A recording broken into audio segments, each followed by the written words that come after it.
Hello everyone, this is the second part of unit number 6, that is general principle and processes of isolation of elements. Now in the previous lecture we saw that there are 3 steps that are involved in extraction and isolation. The very first step is concentration of ores, जिसे dressing भी कहा जाता है, जिसे benefaction भी कहते हैं. Second step is isolation of metals from its concentrated ores and third step is purification of metals. अब concentration of ores के पहले भी एक छोटा step होता है जिसे हम crushing कहते हैं.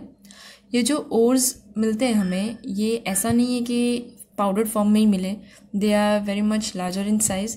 तो उन ores को crush करके उन्हें grind करके एक छोटे reasonable size पर लाया जाता है ताकि उसके बाद उसे आगे प्रोसेस किया जाए. तो ये जो छोटा स्टेप होता है क्रशिंग का, ग्राइंडिंग का, इसे क्रशिंग कहते हैं. ओके, इसके बाद कॉन्सेंट्रेशन ऑफ ओर्स का काम स्टार्ट होता है. Now after coming to the reasonable size, जो अनवांटेड मटेरियल्स उसमें प्रेजेंट हो, जैसे सैंड हो गया, क्ले हो गया, इन सारे मटेरियल्स को निकालने का जो काम होता है उसे हम कॉन्सेंट्रेशन कहते हैं, या तो ड्रेसिंग और बेनिफैक्शन. नाउ कंसंट्रेशन को हम एक सिंपल एग्जांपल से भी समझ सकते हैं. लाइक ड्यूरिंग विंटर्स आप लोगों ने देखा होगा जब ठंडियाँ आने वाली होती है तब जैकेट्स हो गए, देन स्वेटर्स और ब्लैंकेट्स, इनको धूप लगाई जाती है. तो ये जो धूप लगाने का काम हम करते हैं, इससे होता क्या है कि जो कपड़ों में अगर फंगस या ऐसा कुछ हो तो वो निकल जाता है. ओके, तो this step that we are doing, that is also a concentration step, because हम एक small scale पे initial level पे cleaning कर रहे हैं, एक तरह की सफाई कर रहे हैं. ओके, तो आप इससे भी relate कर सकते हैं concentration को. अब जो ores और जो impurities है, ज़रूरी नहीं कि एक और के लिए जो प्रोसेस काम लग रहा है वही बाकी सब के लिए भी काम लगे. उनके बीच में जो फिज़िकल प्रॉपर्टीज़ का डिफरेंस होता है, इन डिफरेंसेस पे डिपेंड करते हुए अलग अलग प्रोसेस होते हैं जिनका यूज़ किया जाता है. So there are several steps of concentration of ores.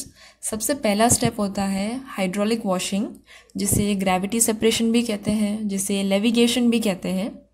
Second step is magnetic separation. Third step is froth flotation method and fourth step is leaching. Now the first process that is hydraulic washing, इसे हम gravity separation भी कहते हैं, इसे levigation भी कहते हैं. Hydra means water, मतलब पानी की मदद से हम जो वॉशिंग प्रोवाइड कर रहे हैं इस प्रोसेस में, इसे ही हाइड्रोलिक वॉशिंग कहते हैं. अब इस प्रोसेस में जो आइडिया यूज़ होता है, जो प्रिंसिपल यूज़ होता है, वो होता है डिफरेंस इन ग्रेविटी का. मतलब जो ओर है और जो इम्प्योरिटी है, सपोज़ मान लेते हैं कि जो ओर है वो ज़्यादा हैवी है, ज़्यादा डेंजर है, और जो इम्प्योरिटी है that is lighter in weight, वो ज़्यादा हल्की है. अब ये जो डिफरेंस हुआ वेट का, ये जो डिफरेंस हुआ ग्रेविटी का, इसी डिफरेंस को यूज़ किया जाता है हाइड्रोलिक वॉशिंग में. As you can see in this diagram, सबसे पहले एक इंक्लाइन प्लेन लिया जाता है. यहाँ पे इस इंक्लाइन प्लेन पे बहुत सारे ग्रूव्स होते हैं. ग्रूव्स मतलब एक तरह के गड्ढे, इस तरह के गड्ढे होते हैं. नाउ एज वी नो, जो हमारा ओर पार्टिकल है वो ज़्यादा हैवी है और जो इम्प्योरिटी है वो लाइटर है. तो इस इनिशियल पॉइंट पे यहाँ पे पाउडर्ड ओर को रखा जाता है. नाउ इस पाउडर्ड ओर के ऊपर होता है पानी का शावर, और इस पॉइंट से बहुत ही फोर्स के साथ पानी का फ्लो दिया जाता है. नाउ यहाँ पे जो पाउडर्ड ओर है, it contains ore and impurity both, right. तो जो ओर है वो हैवी है और जो इम्प्योरिटी है वो लाइट है. पानी का जो फ्लो होता है वो इस फोर्स के साथ आता है कि जो डेंजर पार्टिकल है, जो ओर पार्टिकल्स हैं, वो इन गड्ढों में, इन ग्रूव्स में अटक जाते हैं. ओके, इन ग्रूव्स में अटक जाते हैं, और जो इम्प्योरिटी होती है वो हल्की है, इसके लिए वो पानी के बहाव के साथ आके इस कंटेनर में कलेक्ट हो जाती है.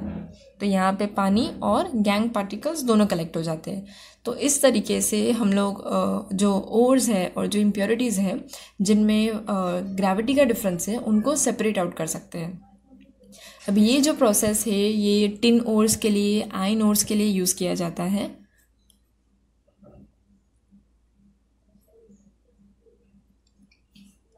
The next step is magnetic separation. Separation मतलब अलग करना. मैग्नेटिक मीन्स मैग्नेटिक प्रॉपर्टी को यूज़ करके अलग करना. ओके तो इस जो प्रोसेस में प्रिंसिपल यूज़ होता है that is difference in magnetic property. अब हमारे पास जो ओर है और जो इम्प्योरिटी है, मान लेते हैं कि जो ओर है उसके पास मैग्नेटिक प्रॉपर्टी है और जो इम्प्योरिटी है वो विदाउट मैग्नेटिक प्रॉपर्टी, मतलब वो नॉन मैग्नेटिक है। ओके तो इस स्टार्टिंग पोर्शन पे यहाँ पे पाउडर्ड ओर को रखा जाता है और इस पोर्शन पे as you can see this is a roller, मतलब यहाँ पे मैग्नेटिक रोलर होता है जिसके ऊपर एक बेल्ट होती है मैग्नेट की। अब क्योंकि वो मैग्नेट की बेल्ट है तो जो मैग्नेटिक पार्टिकल्स हो गए वो उसके साथ चिपक जाएंगे, वो उससे अट्रैक्ट हो जाएंगे, और जो नॉन मैग्नेटिक पार्टिकल्स है वो उनके साथ अट्रैक्ट नहीं हो पाके वो अलग हो जाएंगे।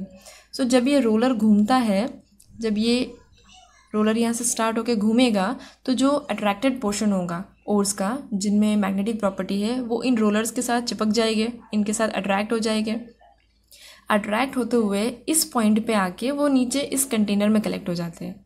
ओके इस पॉइंट पे ही क्यों? क्योंकि ये जो रोलर है वो मैग्नेटिक था। ओके और जो ओर है उसमें भी मैग्नेटिक प्रॉपर्टी है, लेकिन जो नॉन मैग्नेटिक पार्टिकल है जिसके पास कोई भी मैग्नेटिक नेचर नहीं है वो इस टर्निंग पॉइंट पे ही गिर के इस कंटेनर में कलेक्ट हो जाता है जो नॉन मैग्नेटिक पोर्शन को कलेक्ट करता है। अब इस तरह का जो प्रोसेस होता है वो मोस्टली आयन ओर्स के लिए यूज़ किया जाता है।